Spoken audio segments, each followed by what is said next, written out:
I can't believe it, guys, and I can't make this stuff up. My local Savers thrift store, right? I can't believe it. I just went in there with my mom today for fun. My mom still goes to the thrift stores and looks for books and DVDs and whatnot, and I go with her from time to time because it's fun. Um, but you might have heard the news. My mom, most of her sourcing now is eBay, so she's mostly buying her items from eBay to flip on Amazon. But anyways, went into my local Savers thrift store today, and I was shocked to find out that most of their books were priced at $7.99. I'm talking paperback books, like the really skinny ones that you can buy on Amazon for like $5, $6 from merchants, right? Sometimes they're priced at like $3.99 plus shipping. And again, Amazon is, a store for the whole entire country. We're talking about a little tiny, even though Savers isn't tiny, but we're talking about a thrift store where your customers are in a 5-mile radius. You're going to sell books for $5.99 up to $9.99. A lot of them were $7.99. I was shocked. I literally could not believe it. If you are a manager at Savers, right, and your job is to price books, you're an idiot. You are a complete moron. Customers are not going to pay $7.99 for old, beat up 1992 books. I'm telling you right now, most of the books that were there, they were junk books. It wasn't like, the nice new current books that you go to Barnes and Noble and you pay $19.99 for. These are old, dusty, nasty, used books. I mean, I am in shock at what some of these thrift stores are doing. And this is a lesson, right? If your whole entire Amazon business is reliant, if you're a bookseller, on going to thrift stores, I've been saying this for years, you're in big, big trouble. Now, maybe you're smarter than the average reseller and you're building relationships and you're getting backroom access, and maybe you've got relationships with friends of the library and you're doing a bunch of different things, thinking outside the box. I'm not worried about you, because people like you who use your head and think outside of the box, you're always going to be good. You're always going to find a way. But for the folks who, I hate to call them the thrift store vultures, but the folks who just live at the thrift store and that's all they know how to do is just sit and they stand at the thrift store with their little cart and they just wait for new books to come out all day long.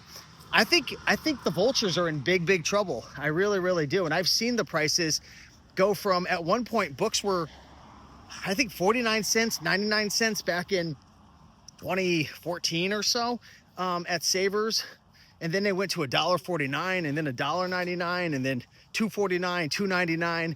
Then they were sitting at $3.99 for a while, and then boom, they jacked them up to $5.99 to $7.99. I mean, you're a thrift store, right? And I get it, like you have to pay your bills and your employees and whatnot.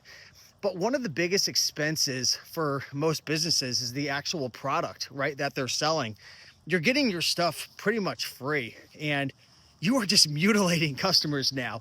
I am a local thrift store and I care about my community. I'm going to sell people crappy books that are not even worth a dime for $7.99. Like, when inflation is going through the roof, when people are really suffering, it's just funny to me. And again, I get it. The thrift stores have to pay their bills. Rent is getting expensive.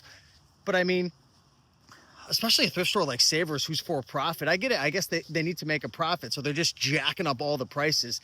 It blows my mind. If you're relying on thrift stores, right, especially Savers, be very, very careful.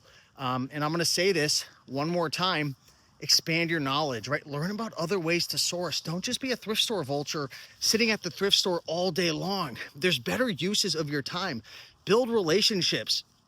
Learn about, other ways you can source. Matter of fact, today, my mom and I, we went outside the box and we stopped at some consignment stores and pawn shops, and we've got some relationships with some pawn shops. Nothing crazy, but we've got this one pawn shop that sells us DVDs for 35 cents each. And we only go after the new sealed ones, and we only got like 10 of them today. So it's not like, I'm going to be making a new course called Pawn Shop DVDs. But it's just a small little example, thinking outside the box, right? Learn other ways to source. For me, I'm done with thrift stores. Thrift stores are a joke. Thrift stores, obviously, you can get lucky and you can crush it, and there's nothing better than thrift store margins, but thrift stores are a joke. The managers at thrift stores, a lot of them, I mean, I get it. I'm not going to call them a joke, and they're just doing their job and listening to their superiors, but The pricing models at thrift stores is a complete joke. The gimmick that they have is a complete joke, saying they're trying to help the community. You're not trying to help the community. You're literally trying to make as much profit as possible. And I get it. Some of the thrift stores, they're making as much profit as possible for their causes. So, you know, I'm not going to argue against that. But savers, what the heck are you doing? I mean, you guys, what are you doing in the back room back there? Like, what are you going on eBay and looking up what the books are selling for and not even checking the sold listings? None of these books are selling for $7.99. And I'm not butthurt because this affects me. It doesn't affect me at all.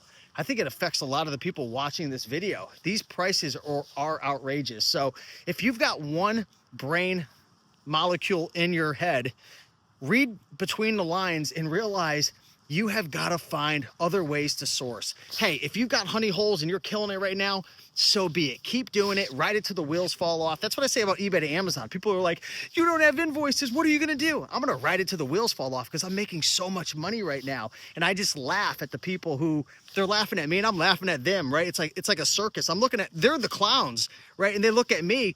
People might be laughing at you because you're going to the thrift store, but if you're killing it, screw what I have to say. Screw what anybody has to say. If you're making money at the thrift stores now, keep doubling down, because I know some of you guys have honey holes, right? Where maybe they're a mom and pop thrift store and nobody else is sourcing from it.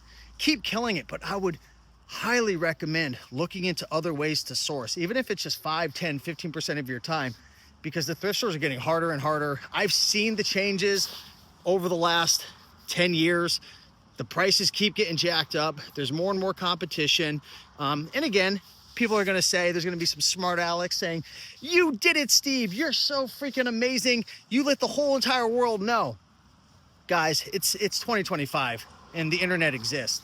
No opportunity is hidden, right? But you can build a moat in your business by building relationships, learning about ways to source that are much more harder, that require more capital, that require relationships. That's why I'm not worried about eBay to Amazon, because I know most people don't have the capital for it. They don't have the business skills for it. They don't have the patience for it. So yeah, it's crazy. If you work at freaking Savers or you're up there in corporate, you're a freaking idiot.